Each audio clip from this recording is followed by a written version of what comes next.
it's almost comes to a time of redefining ourselves beyond the stuff of ourselves.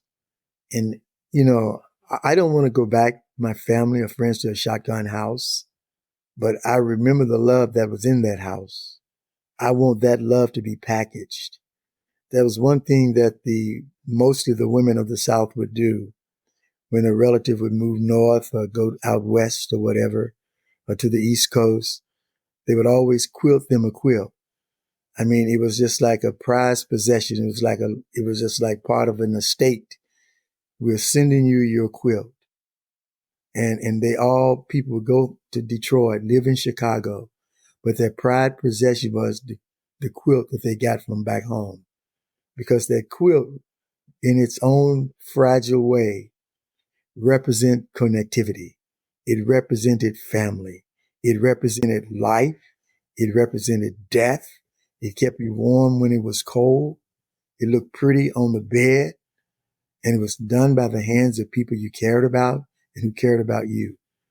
And I think if we needed to do anything in the 21st century, is to re-examine how deeply we care or how deeply we should care, and let care become a driving force in our lives once again.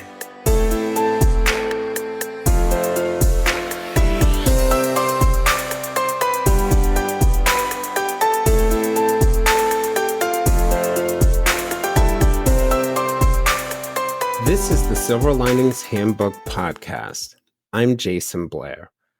That's Clifton Talbert, an author, business consultant, and speaker who's best known for his books, Once Upon a Time When We Were Colored and 8 Habits of the Heart. Clifton was born in 1945 in Glen Allen, a small town in the Mississippi Delta. The Delta includes a distinctive northwest section of Mississippi and portions of Arkansas and Louisiana that lie between the Mississippi and the Yazoo rivers. The land in the Delta is flat and contains some of the most fertile soil in the world. The climate is humid and subtropical, with short, mild winters and long, hot, wet summers. It's no surprise that across American history, the region has attracted many speculators, not unlike those going to California during the gold rush or flocking to venture capital in Silicon Valley now. Those speculators developed land across the riverfronts for cotton plantations and became wealthy white planters who were dependent on the labor of the people they had enslaved. They used the rivers to transport their spoils. By the time in American history before the Civil War, the slaves made up the vast majority of the people living in these counties, with blacks outnumbering whites by 2-to-1 in population and 0 to 100 in terms of political power. The Delta is called the most southern place on earth because of its unique racial, cultural, and economic history. The Delta is where thousands upon thousands of Choctaw and Chickasaw indigenous people were forcibly removed from their traditional land so whites could till the soil. It's where African Americans were brought in to cultivate the land that was stolen from the Native Americans. The Delta was where, in 1860, the farms and plantations yielded 1.2 million bales of cotton, making it the nation's leading cotton producer, but on the backs of some 430,000 slaves. The Delta is also where Emmett Lewis Till, a young black man from Chicago, was abducted, tortured, and lynched in 1955 after being accused of flirting with a white woman. Even after the Civil War and emancipation of Black Americans, in 1890, the white-dominated state legislature passed a new constitution doubling down on disenfranchising blacks in the state and ensuring they could not own land, obtain credit, or vote through strong political oppression. This exclusion of most of the population held until the civil rights movement in the 1960s. Clifton grew up in Glen Allen 2 decades before any of that reform touched the Delta. Eventually, Clifton made his way out of the Delta. In 1963, after graduating high school, he went to Oral Roberts University in Tulsa, Oklahoma, where he earned his bachelor's degree. Later, he went to earn a graduate degree from Southwest Graduate School of Banking at Southern Methodist University in Texas.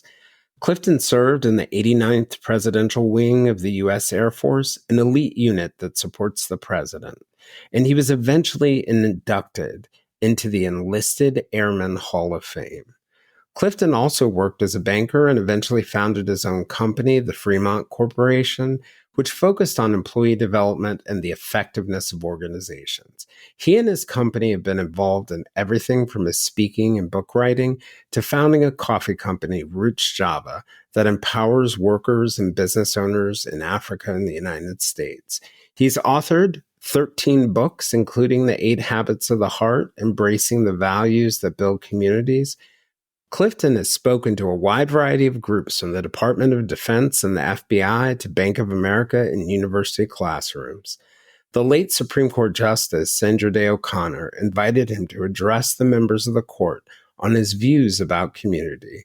CNN chose Clifton at the turn of the millennium to represent one of the many voices of the U.S. community.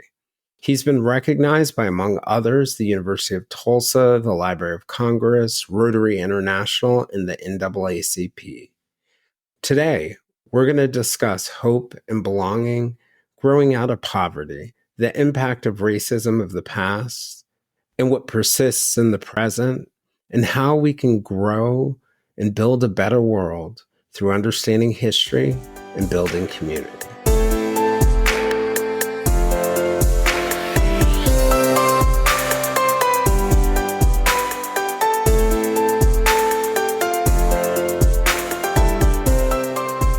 Clifton, I just wanted to thank you, despite my only hiring you to work for us once, that you still talk to me, first of all. But I wanted to thank you for joining. And I just wanted to, just talk a little bit about, how we met, what a blessing it was for me, and how we initially connected. We connected through a mutual friend who works in the space of leadership development, and our very young company had gotten probably its biggest contract working with executives. And we were thinking that these folks who were in the military, they were trying to build a new organization out of 5, 6, 7 organizations. And our mutual friend said, "This is the man that you want to have talk if you want to talk about building a community." And I was just so impressed by your story, so impressed by your background, so impressed by what you came from. And certainly, with my own family history, my father growing up in the low country of South Carolina and my mom's family growing up in poverty on the Northern Neck, I related.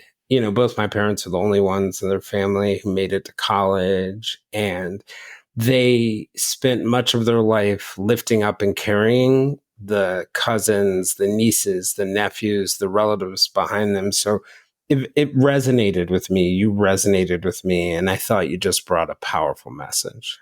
Thank you.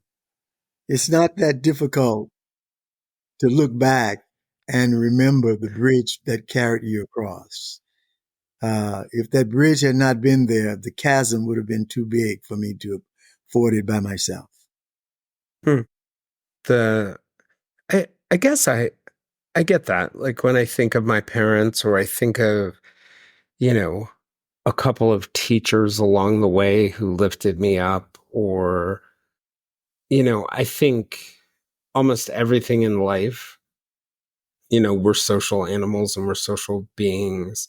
So much of it is affected in either positive ways or negative ways by those who stand around us. Is that fair?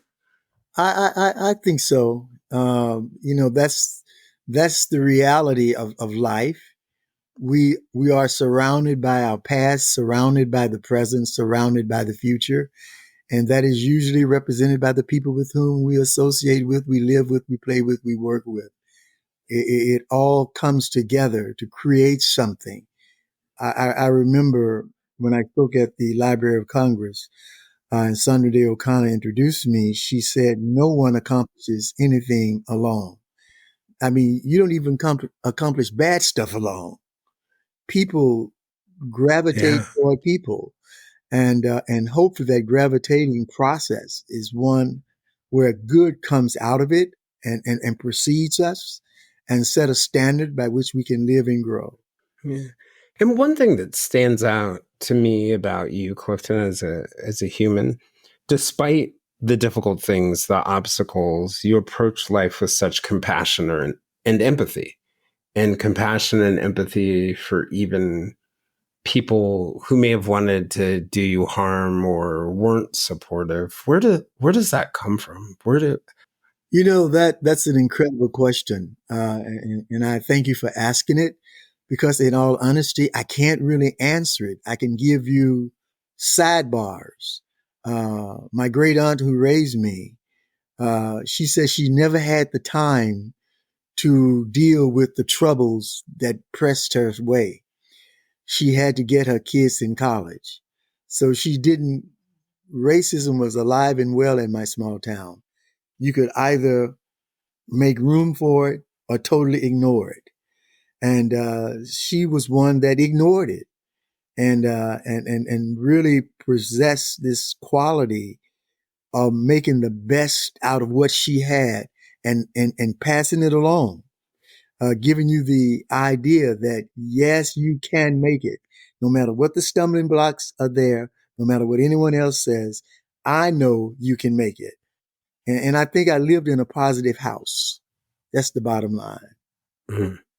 And it's like I remember my on my dad's side of the family, they're the most loving people on the planet. They don't talk about their emotions much, but you never have any doubt. But the strength uh, in the face of adversity, their strength, their ability to smile, their ability to believe that this too shall pass is, it's funny because I don't know whether they deliberately taught me that, but that's been a bridge that's carried me I to just know wrote that that today, things will Jason. pass. I just wrote that Oh, note really? today. I said, I didn't do anything. They did everything. They did the heavy lifting. They refused to be bowed down to the weight of racism that was so prevalent. Their humanity found a place in which to stand, and they became the standard bearers of what I would call community, where you really purposely, intentionally, every day of your life, think in terms of how do I make the world a better place for my child, for my nephew, for my cousin, for my friend down the street? What about the person we don't even know their name? We simply call them cuz. How do we do that? And I watched them do that all my life. That's amazing. Yeah. And it's amazing. I don't even think sometimes about how powerful those things have been in my life. One of the things that I was thinking about in, just preparing to talk to you was, I recently read Once Upon a Time We Were Colored, and it was very moving for me. It explained a lot. I think about the grace, the empathy, the strength that you show. But one of the things about that book was you really explored growing up in the Delta, growing up in Glen Allen, really, really sort of looking at the history, but also those last days where segregation was enforced legally. Not that it ended there, but where it was enforced legally. And I remember this one quote that you said where, it's our desire as Black Americans to put segregation behind us. And this kind of ties into what we were saying about things passing. But you said that we've put ourselves in danger of forgetting our past, the good and the bad, and that you believed that to forget our past, which is the colored past, is to forget ourselves, who we are, and where we've come from. And I'm just curious from your perspective, like, what is the cost of forgetting, right? Because I think about your aunt, right? She didn't forget. She chose to power through it and ignore it. But what do you think the price of forgetting is? I think the price of forgetting is that it minimizes the blood that runs through your vein. It's not enough blood running through that gives you life. And I use blood as part of my metaphorical conversation right at the moment to be the stories, the stories of who we are. I mean, they did not call themselves storytellers, but they were. They passed the history on through the conversations they held. And it was those conversations that literally built you and connected you with the past, connected you with the present, and gave you reason to understand that at some point you will become a connector. You will become someone to add to build upon, to carry forth, to extend the road a step further. They always had you looking beyond the day and anticipating Right. of something else. And they never gave up hope. It's like they coined the phrase and made it real and served it up every day of their lives. Right. Right. Because it's easy to talk about that idea of hope. I love that concept, that idea of the stories that run through our veins, because it's not just our own life experiences growing up or other things like that. But I think about my father talking about, his mother working as a sharecropper and him picking cotton during the day. And on those bad days I'm having, sometimes I say to myself, if he could make it through that, I can make it through this. Or my grandfather, whose brother was lynched, which I only found out about a couple years ago, because they never talked about it. But our aunts and cousins told us about it. That if they can make it through that and build the beautiful life that they did, then I can make it through this. And I can help the other person who's suffering, because not just through my own experience, but through those stories that run through my veins, I have a deeper understanding of suffering that lets me love people more deeply. Does that make sense to Yeah, you? we don't tell the stories anymore. You know, and when my son comes home, he'll tell his friend, I'm telling you now that dad has a picture of everybody back as far as time memorial on the wall. And he's going to talk about them. So I'm telling you right now, he's going to Mm. talk about them. Whether you're kin to them or not, you will know them by the time you leave his house. Because that to me is what sustained me. That clear understanding that we were a real set of people with real goals and ambitions in spite of the challenges of legal segregation and the world when cotton was king. All of those things were real. But there was another real story as equally as real and even more powerful. It's the story that has given me this opportunity to talk to you. I'm 78 years old, Jayson. I live today because of the stories that run through my vein that keep the blood pumping. Yeah. Who are those? Who are those people on the metaphorical wall for you? And who, what was it like growing up in the Delta? It's it was such a meshing of humanity. I like to say is that you really didn't know maybe until death or marriage who really was kin to you and who really wasn't kin, because the sense of kinship Right. was so broadly used. I remember, there were always those people that we didn't know their names, but they were called cuz. Now, if they come to every funeral, they at every baptism, every marriage, every high school graduation, they're there. You don't hardly ever see them anymore. But when those events happen, they show up. And the family with whom you live, they immediately tell you, now you see that's cuz over there. Go over there and shake his hand because he's going to know how you're doing in school. Cuz never tells us his real name. We don't know. But we know that these are another set of people who look like us, but they have our best interests at heart. You reminded me of something. I was talking to my cousin, and somebody had introduced themselves to me as like, my cousin.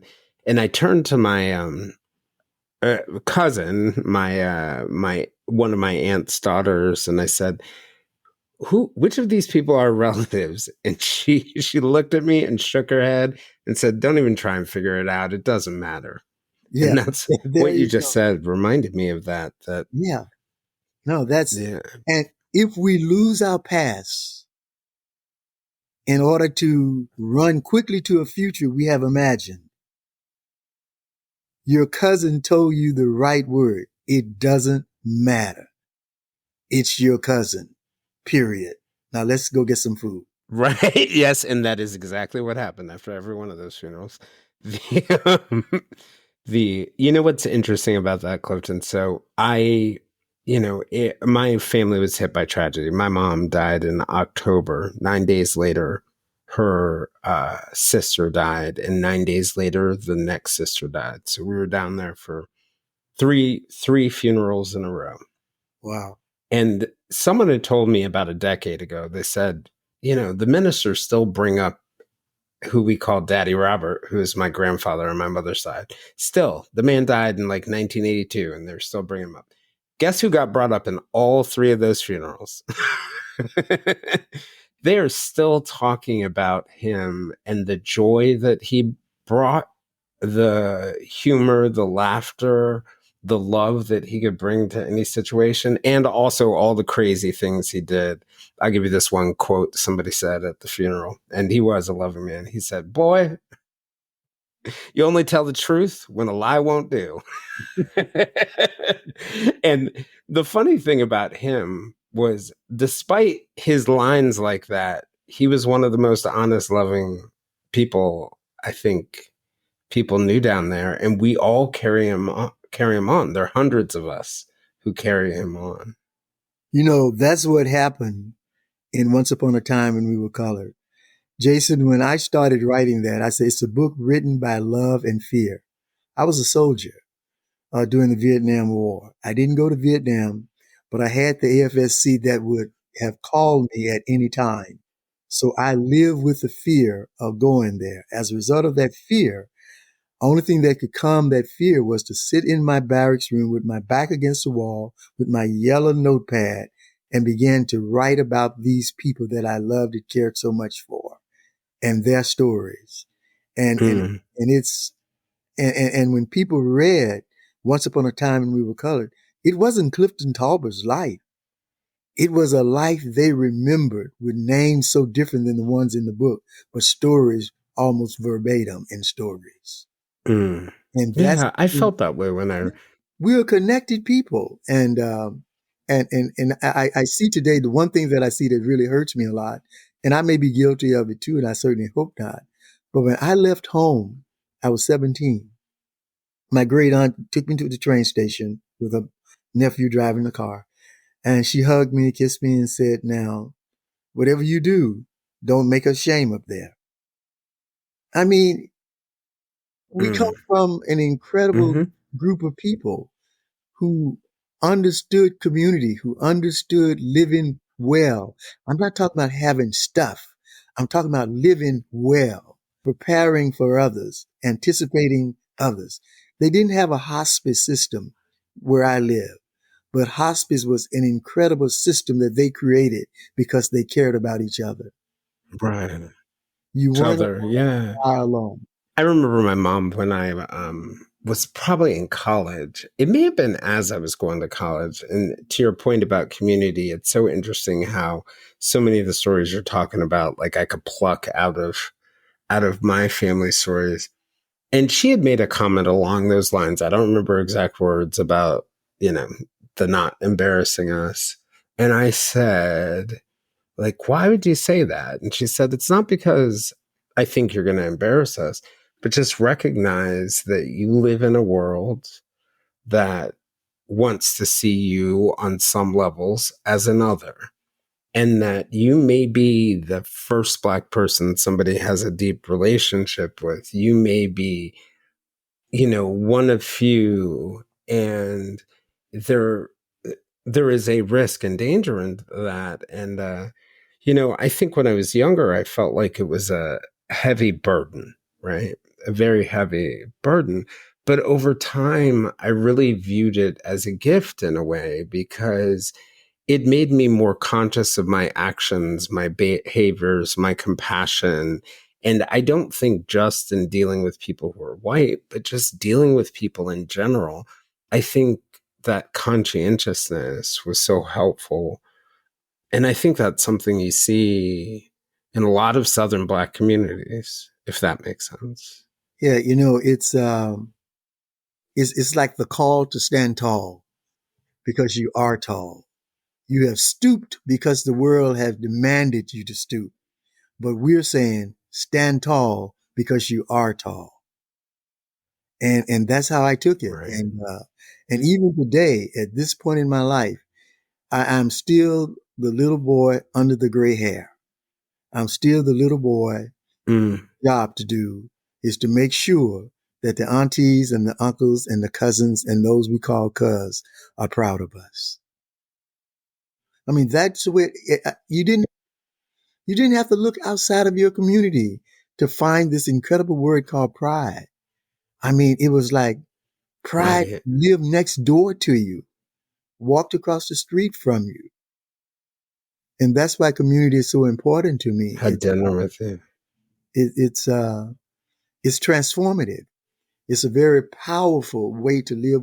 What did that 8-year-old, 10-year-old, 12-year-old Clifton Talbert imagine his life would be like? And did you dream of the things that you ended up doing? Did you believe what did you think your world would be like at that point in growing up in Glen Allen?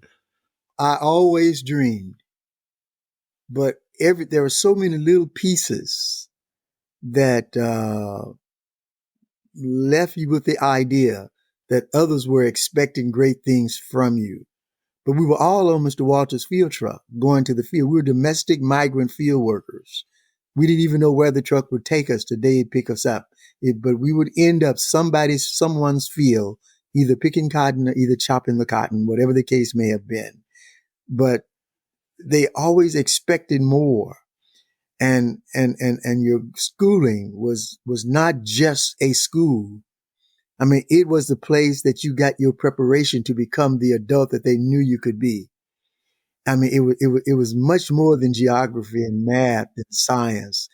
It was a life opportunity. It was just like, it was like going to this incredible place that at the day you graduate different than when you walked in. You're an entirely different person. It was an I incredible. remember one time you and I were talking. I had called you one day, and I forget why I called you, but it was something I had read about Tulsa, where you had moved to. And I think it was maybe about like the intermingling of, during when Andrew Jackson and others were repopulating or taking Native Americans off their land. Many Black slaves went with the Native Americans. We were talking about the history of Tulsa. And we started talking about the Tulsa race massacre, which a lot of people had no idea about until the recent TV shows and movies on it, or at least in modern times. And you said this line to me, and I'm not going to get it right, but you said something about like never forgetting, never wanting to forget picking cotton. And it just stuck in my head, in just thinking about how easily we try to run away from things in our history. And I mean that on an individual level, but also a collective level, like things like Tulsa. Why do you think we try to do it when so much good can come from it? Well, I think there is a memory bank that remembers being left out of so much. being sidetracked from so many things that you could have participated in. And all of those things seem to have been on the other side of the track. And of course, many of those things were. But there were some things on our side of the track that built people, built community, built relationships, and allowed you to pick cotton part of the year and go to school part of the year and still graduate number one in your class and find your way having to get to college to Alcorn or to Jackson State or to Tougaloo, the black colleges that were in the Mississippi area, to find yourself there and to have your folks so proud of you, of what you were accomplishing. But it was like they knew it all along. They knew that there was something on the other side of that chasm, but someone had to build a bridge to get you there. And that's what they spent most of their lives doing, not for themselves, but building the bridge for my generation. My generation, they saw their future through my lengthening steps and the millions of others who grew up in the same time frame as I did. We were their proof support. Right. When we take one step forward in life, do you think, what do you think our responsibility is to the people who are still one step back or who took one step back when we took one forward? I think the responsibility is not just to a people, but to I would say to life. If we choose to forget, then we will not have the time to really take in consideration our brothers and sisters who might need our smile, might need our handshake, might need a sandwich, or whatever the case may be. But if we are reminded of the world that created us, I just wrote a story called Down the Road, because that's where Mr. Lewis and Sarah Fields lived, and they didn't have any kids. But believe it or not, Jason, there was just the two of them, but they always had another place setting at their table just in case someone showed up. Oh, wow. I mean, and people knew that if they were hungry, they knew if we just go down the road to Brother Fields' house, there'll be food on the table. There'll be a plate. They didn't have enough chairs. So the old Coca-Cola crates, one sat there. That's where you would sit on. But you had a good meal for someone who didn't have kids, but you knew that if you just got there, you'd have a meal. I mean, that's who we are. And to forget that, we become somebody else. I don't want to become somebody else. I remember reading this book by an author who's a New York Times reporter before my time, Fox Butterfield, and he had set out originally to write the story of this young man who had sort of gotten caught in what I call the early three strikes, you're outlaws, Willie Bosket. And he was very notorious in New York. And, you know, Fox had set out to write simply his story, and doing the research and the history. One of the things that really stood out, and this is Edgefield County, South Carolina, Bloody Edgefield, as they called it. But as he went through the history, and Fox doesn't say this clearly, but you pick it up in reading the book, that Willie's father, Butch, could have probably been a lawyer. And his father probably could have been a great judge or a doctor, but they weren't afforded the opportunities. And I was just curious about what your parents were like and what their opportunities were like, and whether the lack of opportunity or the opportunities you've been given that they weren't affected you. You know, I'm very fortunate because my life, didn't start out on a crystal stairway, as it were. It was a very humble life in a very small place. And the future seemed rather permanent, already in place. You just had to walk into it. It was already there. You grow up picking cotton, and you grow up into a man, and you drive tractors until you couldn't drive anymore. Then you would grow old, and you sit on your front porch, and then you would die. That's the way the world was overshadowed in my day. But the reality of it is that in spite of that reality, there was another reality. There were those people who would not give you an excuse for missing school. If you were not in school at 9 o'clock, you're not supposed to be at home. You're not supposed to be visiting. You're supposed to be in Miss Max's classroom. And they made sure that they became part of the assistant principals, I call them, throughout Glen Allen to make sure that you were doing your very best, even though the circumstances looked as if your life would go the way others had. You had asked me earlier, did you dream? I dreamed because I read. I read books. I read magazines. I couldn't go to the library. So my great aunt built a makeshift library in her house. She wrote the Black College to send. Why couldn't you go to the library? It was segregated. So there was no black library? No, there was no black library. There was just one white library, painted white, on Lake Washington. And wow. I wanted to go to the library.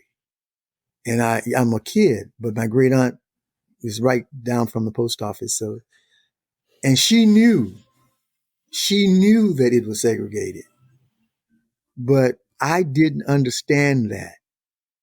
So she took me to the library, to the front door, and we were told that we couldn't come in. And she never said, now you see, but she just said this: just don't spend yourself getting mad. Get mad for 15 minutes and then think about how you're going to fix it. That same day, she went up to the T.Y. Kwon grocery store and got old orange crate and apple crate box and painted them a putrid brown and set them up in her front room and got every book she could find in the college that she wrote to. I think it was Alcorn, to send old books because that's where her son was going to school. And he bought boxes of books. And so I had to go into her library every Saturday at 1 o'clock. And I told her, I said, Mama, these college books, I can't read these books. She looked at me as if I had lost every brain I had. She shook her hand finger in my face. If they can write it, you can read it. And she walked out.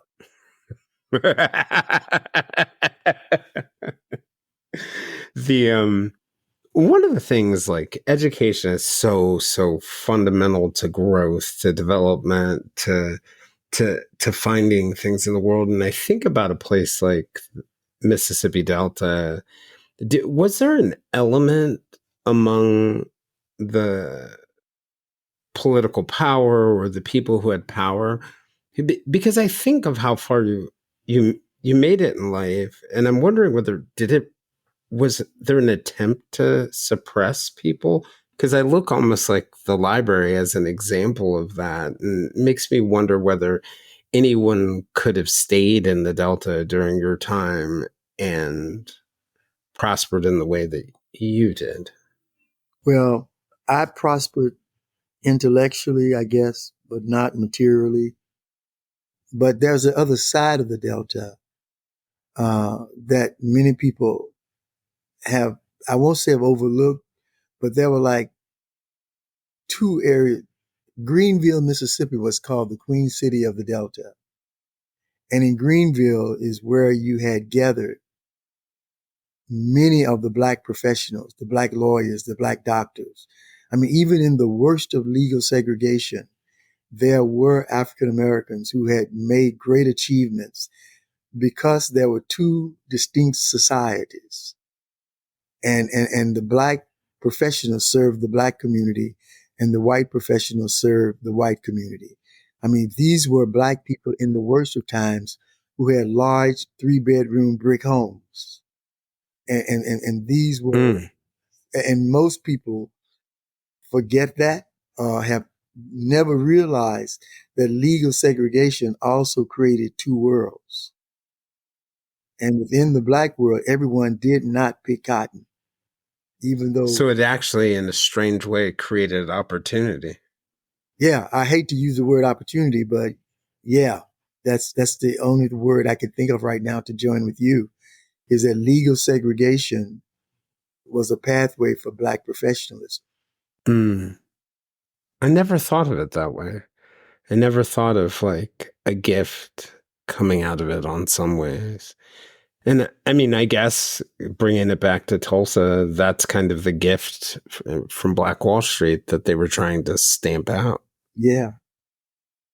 There's a book in the African American Museum called Separate but Unequal. And it was published by a publisher out of New York. And it's an incredible picture book of the middle class in the Mississippi Delta. And I was asked to write the essay for that particular book. And I simply called Looking Out of My Grandpa's Window, because I lived in the country, and the country was more apt to be the group of people that would be impacted by legal segregation and racism. Whereas in the city, black people were the professionals. They were the school teachers. They were the preachers. They were the lawyers. They were the doctors. They were the black dentists. I mean, and these were people who lived well within the context of a legally segregated world. But in this book that's at the African American Museum, Separate but Equal, it's a great, incredible story. It's amazing to look at the pictures and to see the debutantes. At one set of the group of people be the people I would know in Glen Allen that go to the fields during the harvesting season and things like that. But there were also another group of black people that was like 30 miles away in the city, whose lives were entirely different than my life. I could barely even imagine their lives. It would have been so different. Mm. And that gave you inspiration? I would say inspiration, yes, because you realize, I would see 25 people on the field truck going to pick cotton and chop cotton.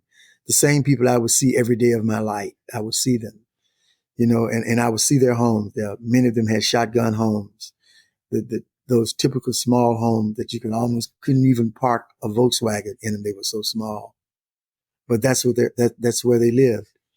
But at the same time, you had to go to town sometime to get clothes and things like that. And my grandpa would take me with him. And that's where I would see another world.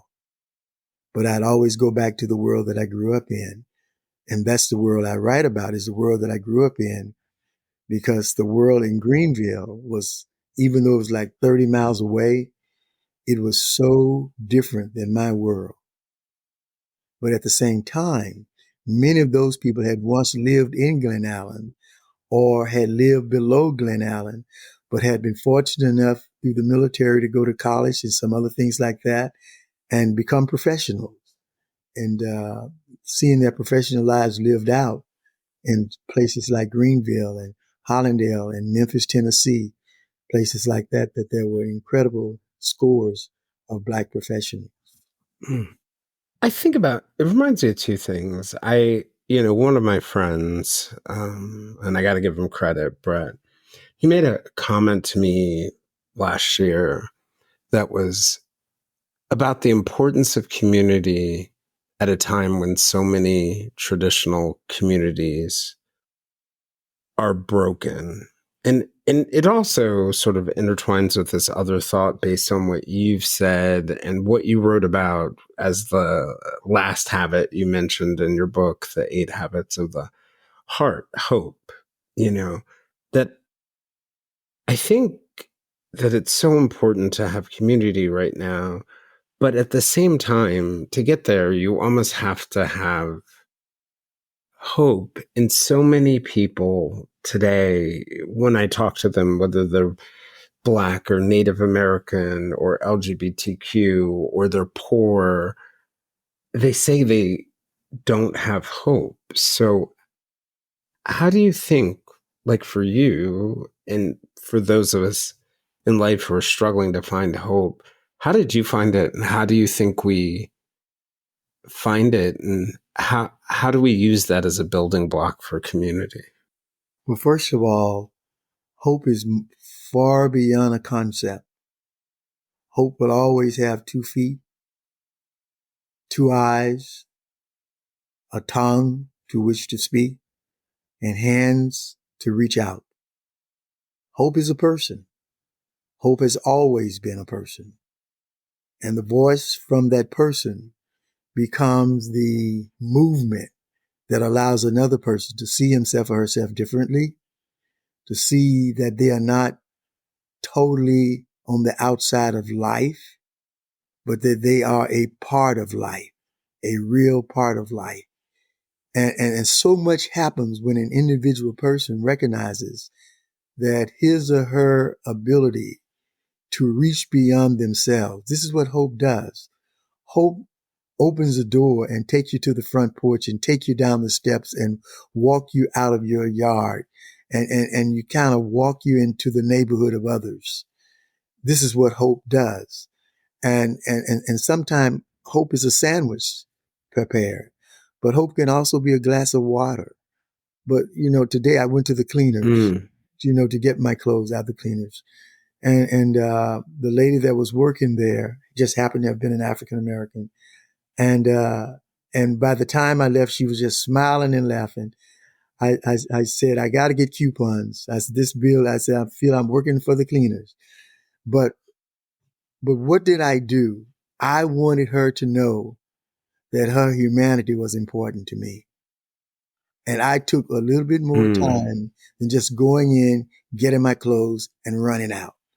I stayed enough time to say, ma'am, have a great Christmas. Just take good care of yourself. I'll be back tomorrow. I dirty up clothes very fast. But to see her laugh. And your message, yeah. Hope is not a You said you mysterious matter thing. to me. Yeah. Hope is not mysterious at all. Hope is very, very practical, very, very real. And everybody can become hope for another person. Yeah, it's not just Frederick Douglass or James Baldwin or Martin Luther King. It's you when you go to the cleaners. It's somebody when they're going to the restaurant, or that they smile or at a colleague or give a hug to a friend, or kind words, hope. All those things flashed through my head as you were talking about Yeah, how but that's what it is. hope is embodied. Yeah, it's all of us. Hope is that habit that makes tomorrow a reality for you.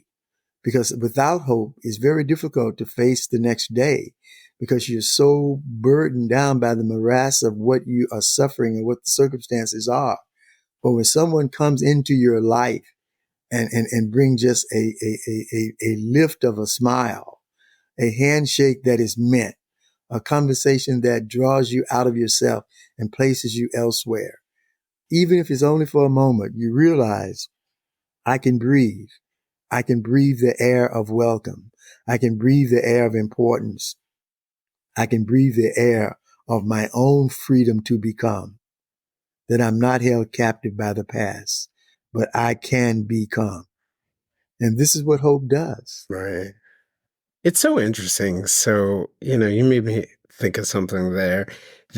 At a time where, there is so much division and so many people think this is the worst of times, right? You have things like the war in Ukraine and Russia. You have things like the rise of fascist like behaviors in the United States. You have suffering in Africa and financial crises in other places.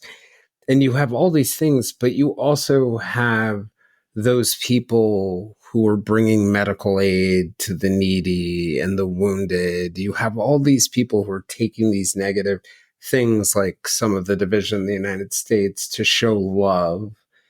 That it kind of goes back to what you were saying before about segregation, that adversity gives you a great opportunity to build hope and love and community.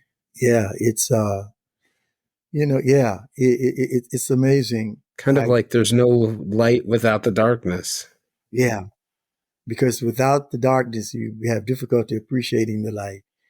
I received a letter from a lady, I can't recall her name now, when Once Upon a Time first came out, but I remember she lived in San Francisco, and she said, "Dear Mr. Taulbert, thank you for validating my grandfather's stories."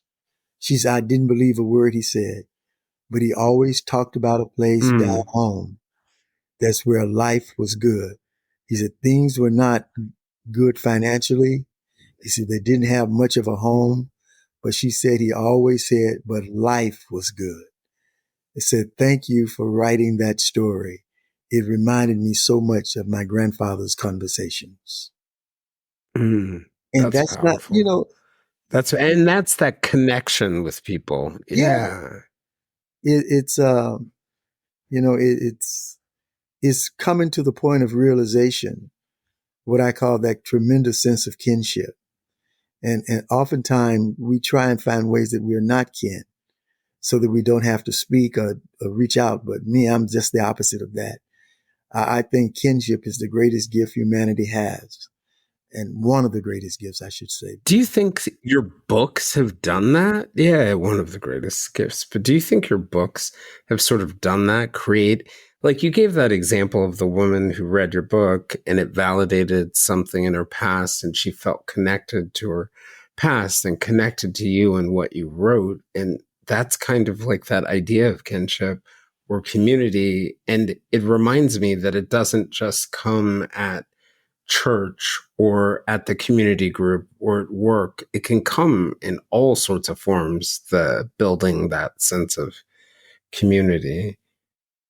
And I think in a time where, we have a tendency as human beings to be very myopic, right? Like my time is so bad or my time is so good. But that people have gone through this and found so many ways to build that sense of connection. I guess that idea that this is not new, that the turmoil we don't face today, or that we do face today, and that there is a path in our past and our history and our connections, I guess. No, it's, I, I, I don't know quite how to phrase it, but if you ask me, what do I want to go back to yesterday? No, I don't. Because what I have learned to do, those things that were transformative in my life, that sense of kinship, that sense of caring for people other than yourself, I packed that in my suitcase with me when I left. Um, the ground is still there, and Lake Washington is still there, but those things that propel my life beyond the cotton fields of the Delta, I took them with me.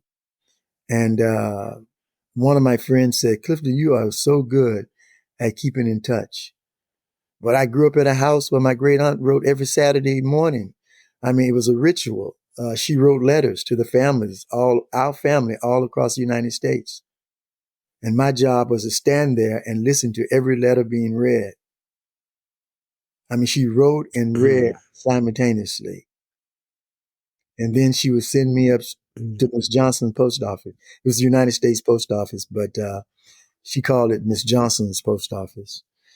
And buy that 3-cent stamps, as it were, and away they would go. I mean, she was a connection between the South we knew and the North and West our other relatives would learn about.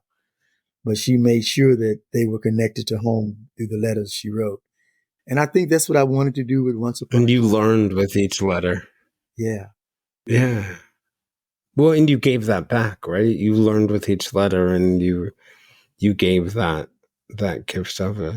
So what if you had a message for people today about hope and community and history and how these things are connected and how we can tap into them to not only make our own lives better, but make a better world for other people, what would it be?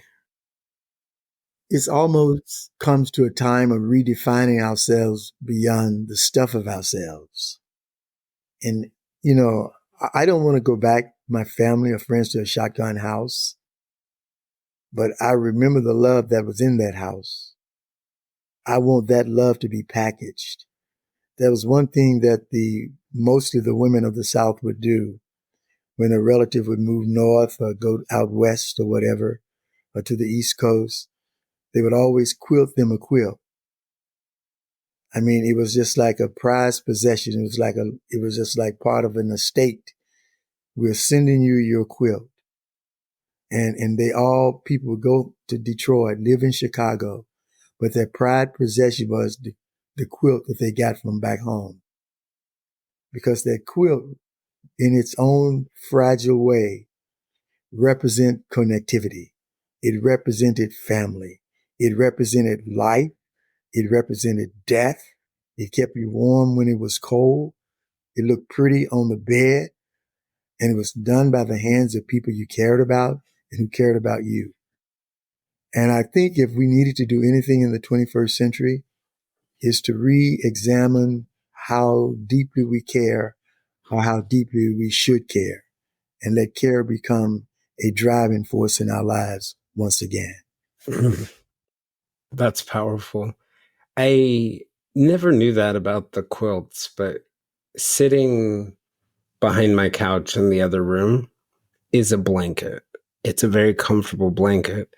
And it says Northumberland County on it. And it's made by my family members. And it's got pictures of fishing on the water, which they did, and the different towns and stores. And, it's interesting, Clifton. I never thought about why that was passed on to me.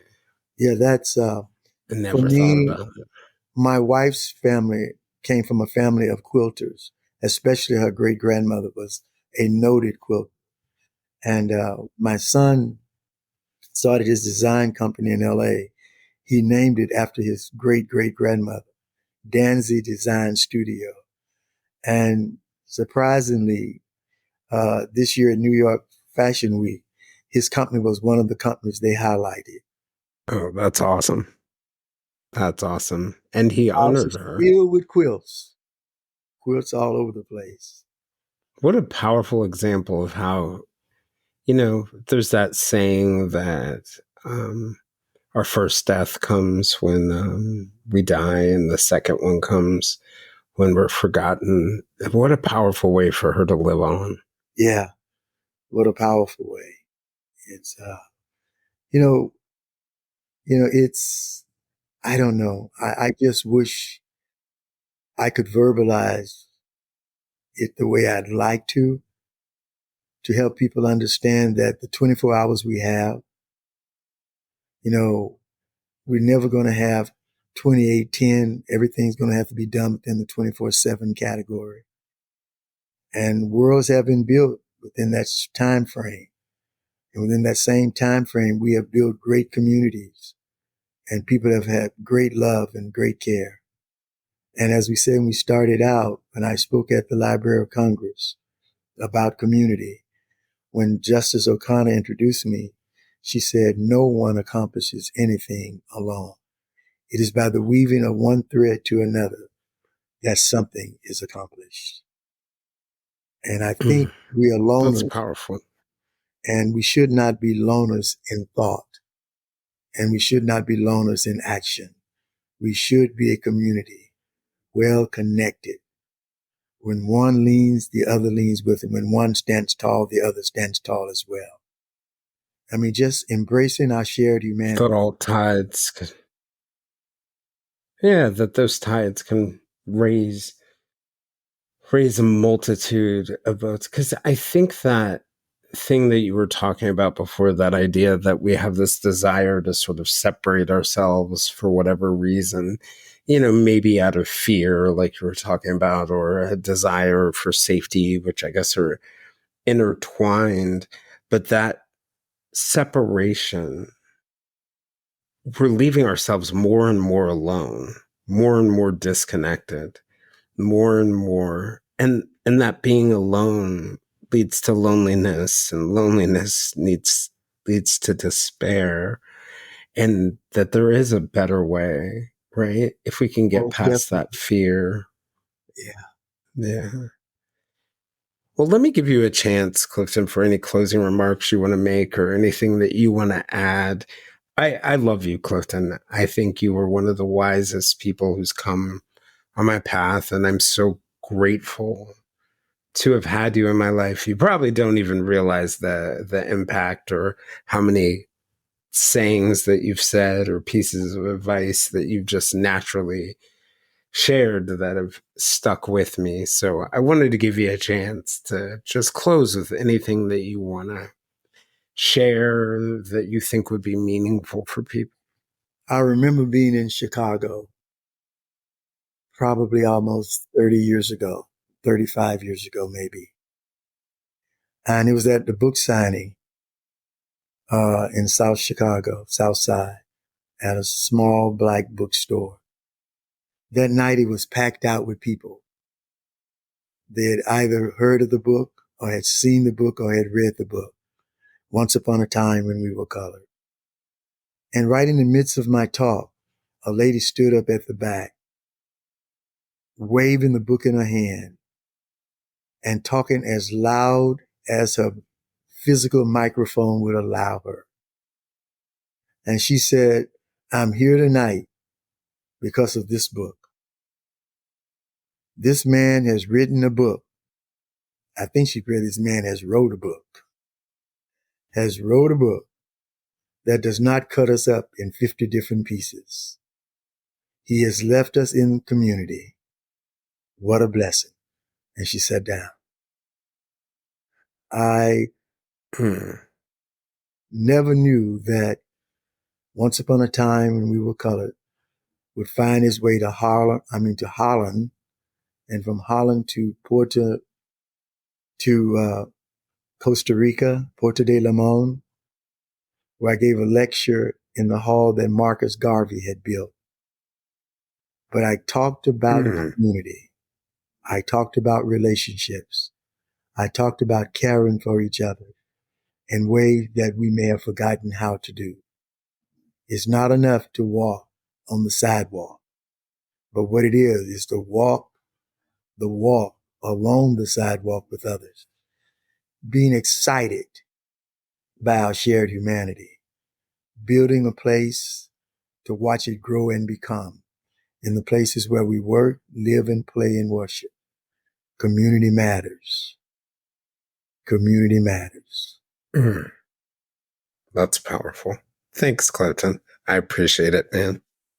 If you'd like to join us for more discussions with us and other listeners, we can be found on most social media platforms, including a listener-run Facebook group called the Silver Linings Fireside Chat. For deeper conversations with our guests and live conversations with other listeners, you can also join us at our Patreon at www.patreon.com/The Silver Linings Handbook. This is Jayson Blair, and this is the Silver Linings Handbook podcast. We'll see you all again next week.